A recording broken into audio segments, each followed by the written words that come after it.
All right, Chloe, I am so freaking excited to have you on the show today because we are going to be talking about affiliate marketing and kind of what that is and what that means for the everyday person. Because I think a lot of people hear the term affiliate marketing and they think of like their aunt's juice job or their friend who's hawking some of these like pills or like supplements and all of that kind of stuff. That is not what we are talking about today. No, we're not talking about MLMs. No, we are diving into the actual business around what affiliate marketing is in today's terms online, and actually some cool stuff that TikTok is now starting to do. And we're going to dive into that as well.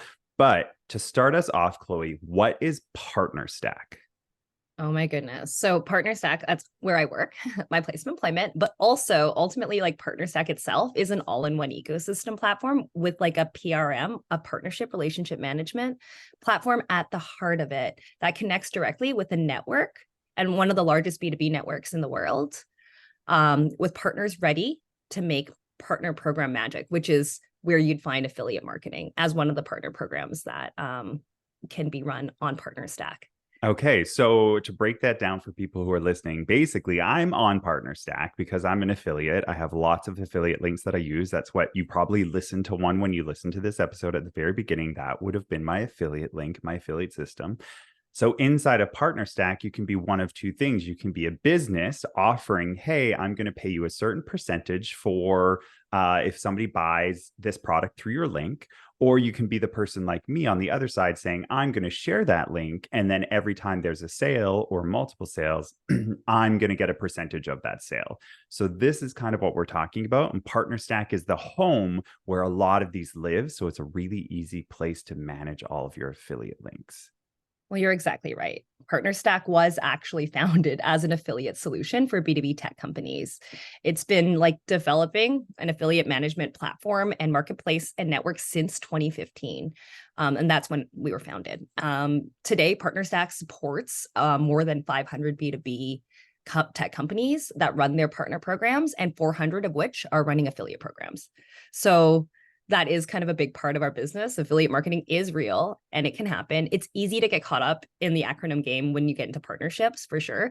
But ultimately, PartnerStack helps people help people. So whether you're on the vendor side or the partner side, it's really like an opportunity for vendors and or companies to partner up with folks like you and relevant content creators and help promote products and share audiences. So that's kind of like the really great, exciting opportunity. You can look at it also as a form of co-marketing. Yes. That drives literal revenue. Yeah, it's like to break it down, it's like the influencer marketing. The influencer is influencing people saying, go buy this product. They go through a specific special link and then they get a piece of the sale from that product. Or they've been paid a lump sum to do that. I prefer to get the link because then I get, every single time somebody goes through that from now until forever, I'm going to get some sales on there or some recurring revenue.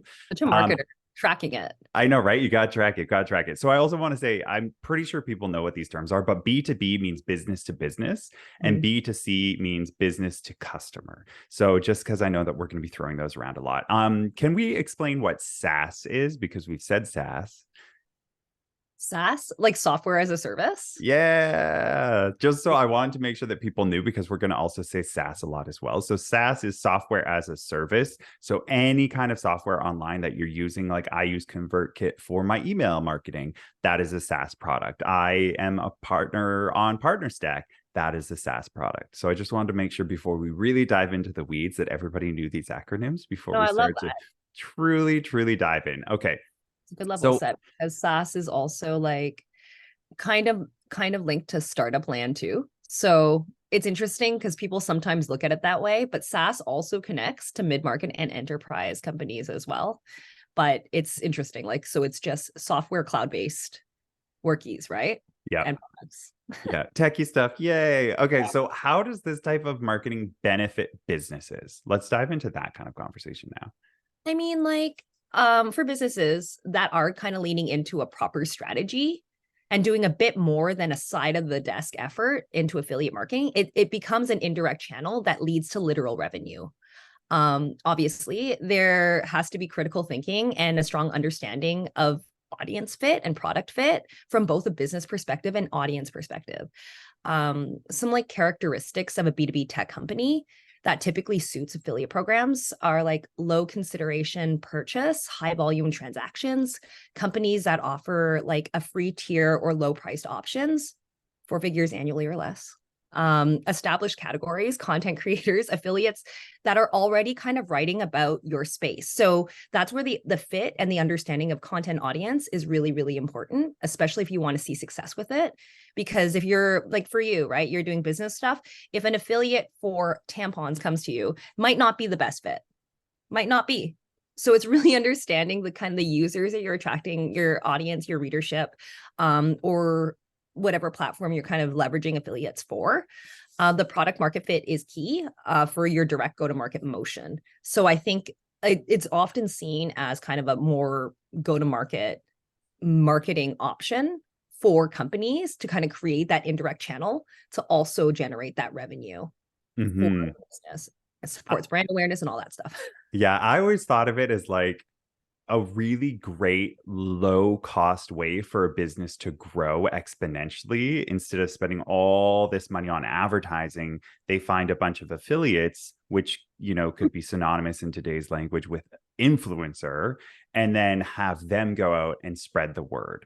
So it's huge business. Lots of people are actually genuinely making a lot of money online. And also, I want people to understand that if you went to like the Wall Street Journal and they sent you off to go look at some sort of a product or something, I can guarantee you that that is probably an affiliate link to a degree. Well, yeah, I think that a lot of publishers do it editorially already. And the opportunity is to monetize that audience and also support. So I think it depends. Like, well, I news outlets can't do it ethically. So typically they'll have a branded content section. So spoiler alert, I come from a B2C background. And so like the experience in media with affiliates has been very different than B2B with affiliates. But having been a kind of a player on both sides, it's super interesting. In my B2C days, I worked within lifestyle portfolios. So a good example would be like of a good use of affiliates, because we partnered with some affiliates like CJ affiliates, and we did Amazon, and we created storefronts and everything else. And what we actually found was we had really important conversations too, as editors. Is this, are we selling too hard to people? Or is this like a good fit? Is this going to take the entertainment out of the editorial? And that was something we didn't want to risk. However, what we found was it actually does help readers and users sometimes who are looking for solutions. So for example, one of the brands that were within that kind of lifestyle portfolio was Food Network. For Food Network Canada. And we came up with some editorial to try it and test and learn with our audience. Like I tried it as also women's lifestyle. So I tried it with different kinds of fits depending on brand, but we'll use Food Network because that's a clear one. Food Network could do roundups of like the best kitchen gadgets under $100. Now, here's the thing. As a user, enjoying a digital experience, while it's great to like understand that's something I can look up on my own, how much easier is it for a user to have that link right there? Now, I think the legal language is actually really important here, where you need to disclose that you're going to be earning a commission off this link. So, you know, once you address all the ethics and legal standards for it all, I think it does create opportunity for both the reader and the user and the brand and the product folks. So what you're doing is creating like a clear path to solutions for your everyday life. So that made it a lot easier. Like think back in the 60s when you get like a Sears catalog and you're like, okay, these were great products. I got to go in the store and get them now. Whereas like welcome to 2023, you can get like an editorial roundup of the best stocking stuffers for the holidays coming up, and having an affiliate link to be like, oh, this is exactly where I can go buy my sustainable green like bee wax cover or whatever, right? And then you have an affiliate link, you disclose exactly what's happening there editorially, and you help the user. Yes. And so this is really important because I know, you know, if somebody's excited about getting into, they're like, oh my goodness, this is an opportunity. And there is, but like you have to commit to it. Like my website, I am an affiliate for a lot of things. I put out blog posts. A lot of the articles do have affiliate links, but I also have a disclaimer up in the top right-hand side of every single article that it says, hey, some of the links you click in here may or may not be affiliate links, because some are, some aren't. And so you need to make sure that you have that legal language. It's very visible and viewable, and that you're always leading with integrity. And anytime that I partner with a company or an organization or a business, I only do it for the businesses I genuinely, honestly use. So a lot of the things on my website that I've talked about, or a lot of the ads that I put into my podcast episodes, it's all products that I've used. Like, I use ConvertKit myself. So of course I'm going to recommend them as an email service provider, because I've used other ones and I didn't like them as much. So making sure you're aligning that integrity with, like, oh, I also genuinely use this product. Now, not everybody's going to be integral, especially in the influencer world, but, take it all with a grain of salt. If they genuinely sound like they use the product and that they've enjoyed the product, then you can, hopefully trust that person that they are using it. But that's also coming with the trust of that influencer, and like, they build that with their audience. And if they take this business seriously, if they're actually building a business, not just being like, I'm an influencer, hey, I'm cool, but actually looking at the business side of it, they will take that very seriously, being like, I will only partner with companies or businesses that genuinely match me on that level. Well, it's a brand fit, right? And it's value alignment. And I think that, I give credit to audiences. Audiences are smart. They're people. People are very, and especially when you look at demos and generations, right? We know millennials, as a fact, don't like advertisements and being sold to, but they do like helpful solutions. So it's comes down to framing that kind of value fit. And I love that you, of course, you do maintain the integrity of only promoting tools and products that you've used personally, that you can speak to. And I think a lot of that can come through in the editorial, right? If you're writing an article, and your ability to speak to that product and the use case of it and the solution it provides for you is clear. And I think that's another way of looking at affiliates, rather than, like, it's not like when you look at SEO, people keyword stuff sometimes, right? Because you're just trying to sell.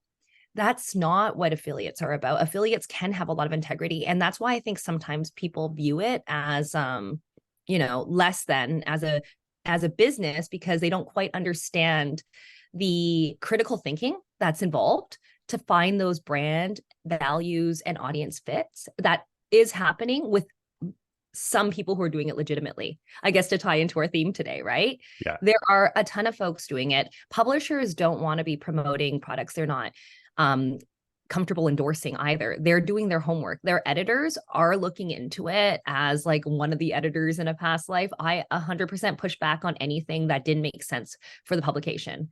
It would be like, why are we promoting this? Who is actually using this? And, you get into those, you have to engage in those conversations. And I think that's the other piece of affiliates that I think people don't talk about enough. It's the communication around how you speak to it. And like most things, if you do approach it in an authentic way and it's providing actual meaning and value, it's an easier way to like operate it.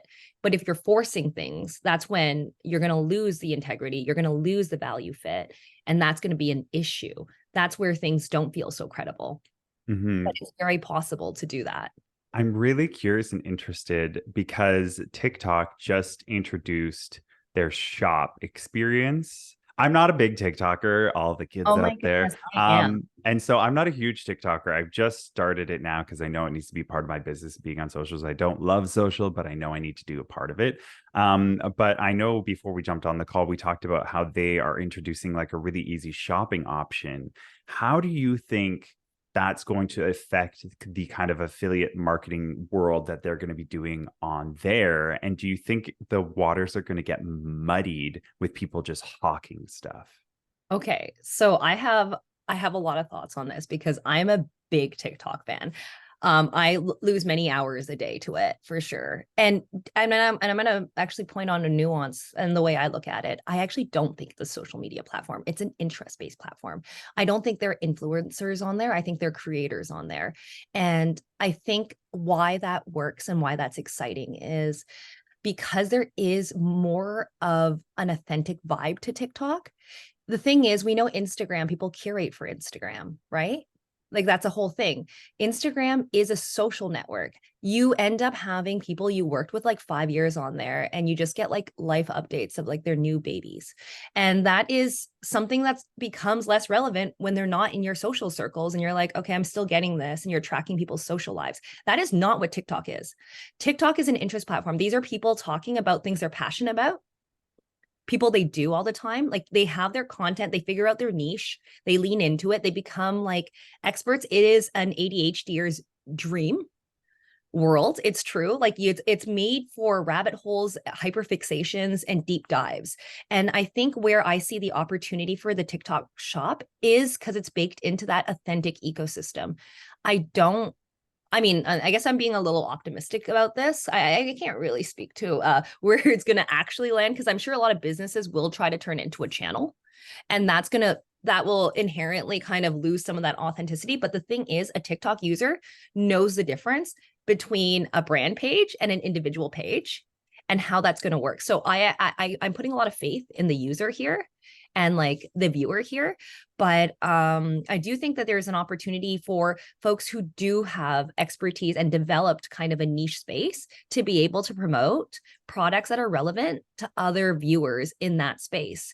And what I see is creating like small little ecosystem hubs of relevant products and relevant kind of stories and meaning to the viewer. Mm-hmm. Right. So I think I think that's the biggest difference between interest platforms and social platforms, and why TikTok is supreme. This is a really interesting conversation because I never thought of TikTok like that. I just thought of it like another social thing that I'm like, oh God, another rabbit hole to go down. So it's really interesting to hear what you have to say. I'm gonna have to spend more time on it. Oh, that's bad. Oh, I got you. I'm gonna be sending you. I'm gonna be sliding a bunch of TikToks in your DMs, and you're gonna be like, "Why did I ask for this?" No, you didn't ask for it. I just told you that I was gonna do this, and Right. get excited to be on my side of TikTok. But I do like that you say that, because I do notice that it is different the way that it's set up and the way that I interact with somebody's profile. I can deep dive into their thoughts and what they're thinking. And especially like take me, for example, in the business world, business entrepreneurship, marketing kind of world, I could have a bunch of series on TikTok talking about things. And naturally, I'm going to talk about the things that I use in my business, the systems I use in my business, the products I use.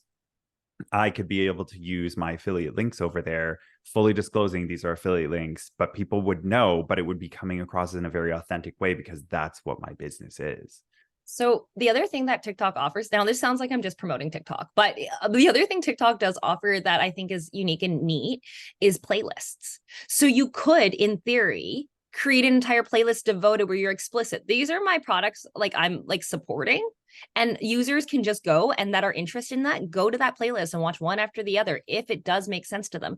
Now, if you get a creator like, and I follow some of these, I don't know why I love cleaning TikToks. I But love chiropractor oh, snapper poppers. oh yeah, I love that. love that. But that we'll use the chiropractor one as an example. I was going to do the other one, but for chiropractor, right? Like if you're watching all these people crack, what are some like products that would make sense for them? Foam rollers, massage balls, certain clothing that helps you. Special pillows. Yeah, right. Think about, and it's having that kind of content editorial understanding too of what makes sense with the content you're promoting and already speaking to. So if you were a partner looking to promote your product, you'd be like, this chiropractor actually makes a lot of sense. They have a lot of viewers, and I could provide a product solution for this viewership. And that's kind of like the relationship you're looking for. Welcome to partnerships. It's all about finding like passion point alignments, audience fits, and solutions where two people can win-win. And I think that's why PartnerStack is great in that, like, they help people connect through the network of finding out business opportunities. So we did this with, I mean, it's obviously easier to talk to be in the B2C form because we're talking products, solutions, everyday uses of things, but translate that to business and you've got the same thing. You kind of did that for your business through articles right now, right? Solutions for email drip campaigns. Like what the best ones are. You're an expert in the space. The tools you use will help other people who are aspiring to do similar work to you. Big time. And so if somebody's listening to this and they want to start getting into this affiliate world, there's kind of, in my head, I see there's two different routes. There's the influencer, I want to partner with cool things that I like and, be a part of those sales. And then there's the other more editorial, like I have a blog or a podcast or something like that. So how can somebody get into affiliate business marketing like this? So it's interesting because, like, again, it depends on what side you want to get into it. If you're like on a marketing team, right? And you're like, this is a good indirect business solution.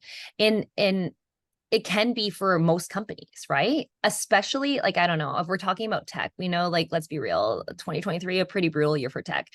The assignment is to do more with less. You know what might be a good solution here? Affiliates, like an indirect partner program where you can kind of extend your brand reach, create conversions and transactions through affiliate marketing, kind of get your product in front of new eyeballs and audiences.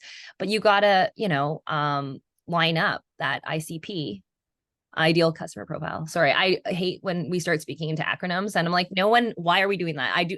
I find myself doing this now, but like an ideal customer profile is important, understanding the audience fit. And so from a marketer perspective, it's kind of looking for those opportunities. Affiliates are also born in a lot of sales teams, right? So like it's mostly from go-to-market motions where affiliates would make the most sense to be born in a new organization or like newer to an organization. So I think it's like finding those fits, understanding that, getting to know your go-to-market strategy really, really well, figuring out ICP, knowing what your audience is, really knowing where to surface this stuff, and then partnering with the right partners that share that ICP audience, right? So that would be like a business perspective on how to do it. I think something that I've seen with a lot of folks who launch partner programs, they typically start with affiliates too. It's an easier one to do. Referrals, also another partner program that I think they launch together sometimes or after the affiliates. But from like a creator, like if I'm a creator watching this, like it's get to know your audience, right? And I think a lot of the answers are already with a lot of creators. And it's kind of just that exercise of sitting down, understanding what is the volume of audience? What is the quality of this volume? Do I know the demo?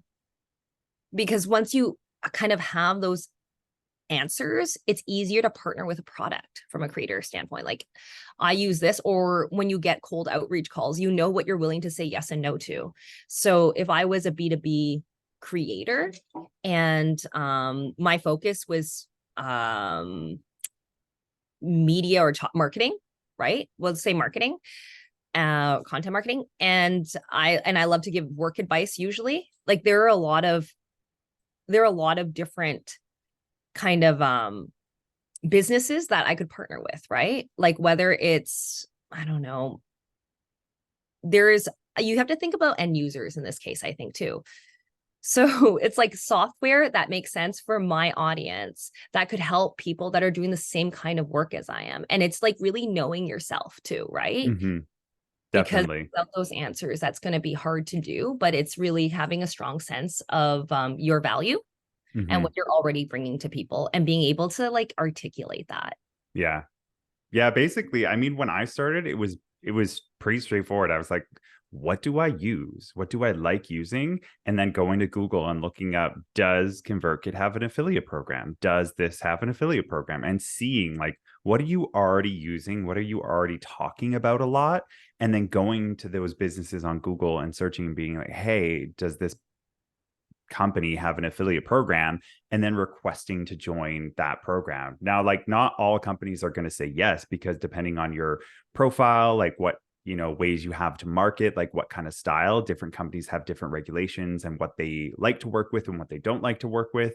But you can start off small, and there's such a range of like what you can make. Some products are one-time sales and you only get that one-time sale. It might be a little bit higher. Other programs, the ones that I prefer to get into, are more of the reoccurring revenue type SaaS programs. So it's like software as a service.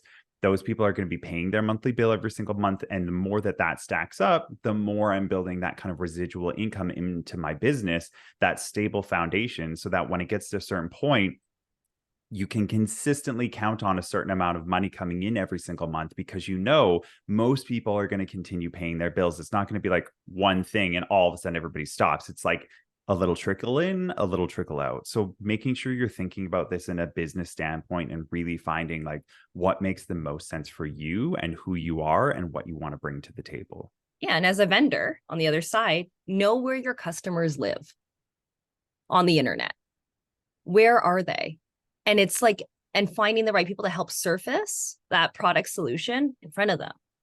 Yes, 100%. So like different ideas people can have is like, for me, take me as example, I use blogging. So I have a website where I have a blog that I talk about a lot of different things, in the world of business, tech, entrepreneurship, marketing, and it lives on that blog. And then people search items on Google and then they find my blog post, they read the article, they like what I had to say. They're like, cool, I'm going to use ConvertKit because, you know, he made a lot of really great points here and I really enjoyed that. They go through, they buy that product. That's one way. You can also be using them in ads like I do off the top of this podcast episode. I put them in the ads. I make sure my affiliate link is there. It's great to go. You can do it on your social media if you're a big influencer, even if you're just starting out, finding those specific products, and you can put a link to it in your like, you know, link in bio, go there, and everybody has their things. And I see them all the time. Like there's this one like workout influencer who I like because he's not like a gym bro. He's super chill, super fun, super cute. Obviously.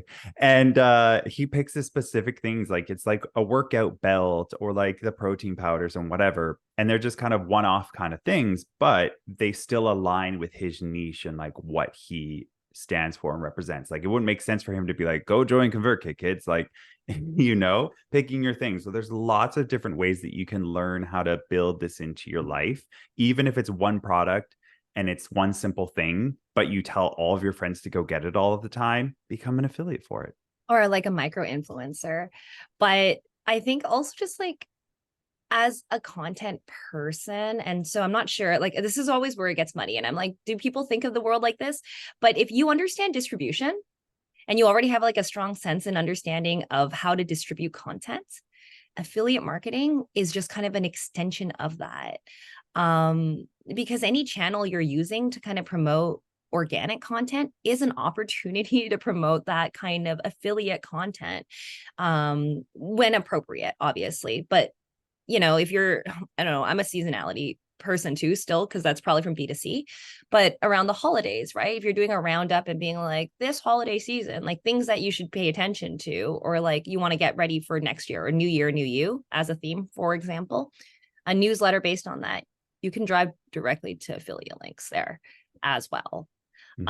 Any kind of opportunity like that, like you mentioned, link in bios are also a great way. People do it sometimes per post. And then people like integrate it in their articles as well.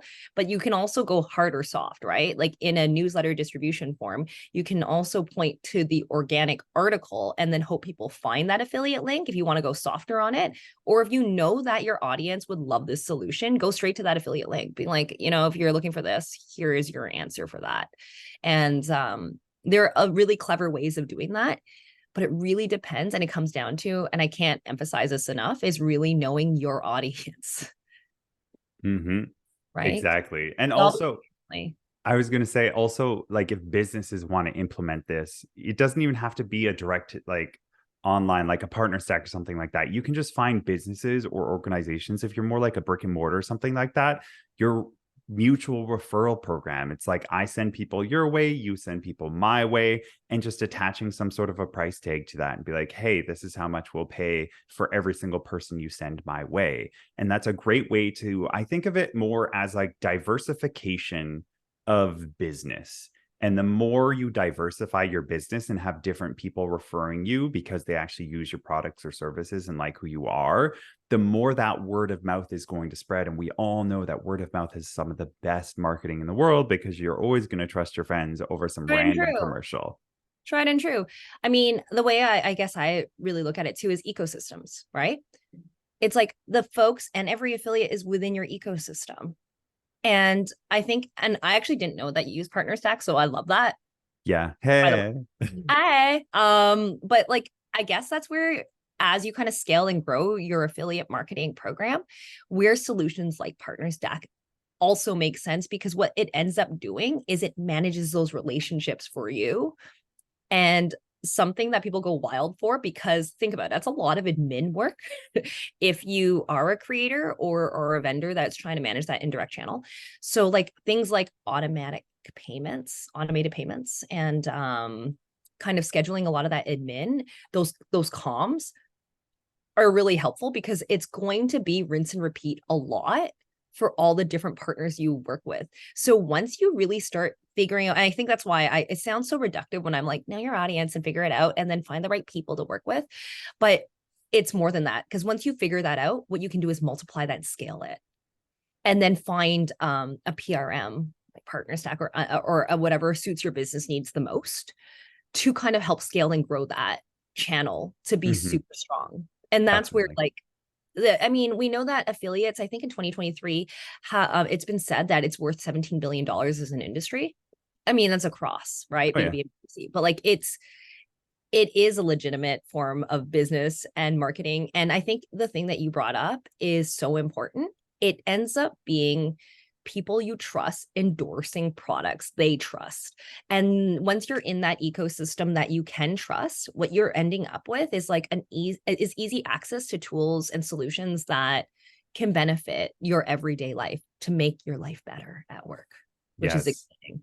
100%. And like, I love PartnerStack because it is just such an easy place to go. I can see everything all together, like all the, like I'm probably in right now, like 30, 40 Ooh. affiliates, Ooh. but they're A all network over partner. the, pardon?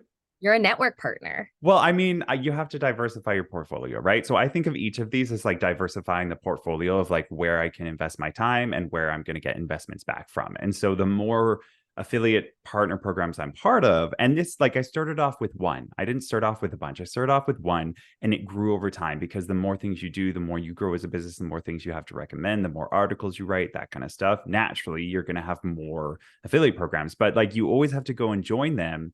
And it's always so nice with PartnerStack, because it's like there's a whole bunch in there and they're collectively together, and I can just look at them all, and it's just super nice and neat. But there's so many of them that are like one-offs that it's like you have to save each and every single website to log in to go check your details. And like when it gets to like if you're going to get to a couple hundred or whatever, that like gets to be a lot to like track everything. So systems like PartnerStack just kind of keep it all together and keep it nice and tidy and clean. And I'm all about efficiency. So yeah. And if you want to get into affiliate marketing, like going to a place like PartnerStack where they do have a lot of options is probably a good, easy start, like a starting place, because then you can kind of have a base home while you learn. And then you can grow into be like, okay, well, I really like this program over here, so I'm going to go apply to them. But making sure that you are saving each and every one of those tabs just so that you can go back and check later. Spreadsheet. Yeah. Where you're just collecting. I mean, that is a big benefit of PartnerStack's marketplace, right? It's that network of 80,000 active partners in B2B that are eager to generate some revenue with you, right? Like, let's do it. I think if there's a hot tip too, I guess it's like make sure that marketplace listing makes sense. So it always comes down to content for me. It's like know your brand, know the value you're kind of bringing to folks, and being able to articulate exactly what you can offer and what you're hoping to gain. I think that transparency is really key too. And great communicators often get further because they know and they have that strong sense too. Strategic partnerships are key, especially when you are dealing with lower headcounts in a time of like, it's been shaky markets this year, right? So it's been a weird time. So having like that solution opportunity to kind of do affiliates as an indirect channel during this time is also helpful, because you're still increasing brand awareness. You're still getting your product out there. You're still reaching new eyeballs, users, people, and business folks, right? And you're only going to make money, or they're only going to make money if you make money, because they get paid once you get paid. So it's like your business has to make money first in order for that affiliate to get paid. So there's really no downside to it. I know, win-win. Right? Win-win. Love it. All right. So we are coming to the end here, Chloe. Is there any last things you'd like to say or mention before we finish things off? For affiliate marketing? Oh my goodness. It's a tricky one. I'm like, there's so much more to say about affiliates, but no, I think if there is like one word of advice I would have for anyone that's like really seriously considering affiliates is know your brand, know your company, know the value, know the audience, know the ICP, and get creative.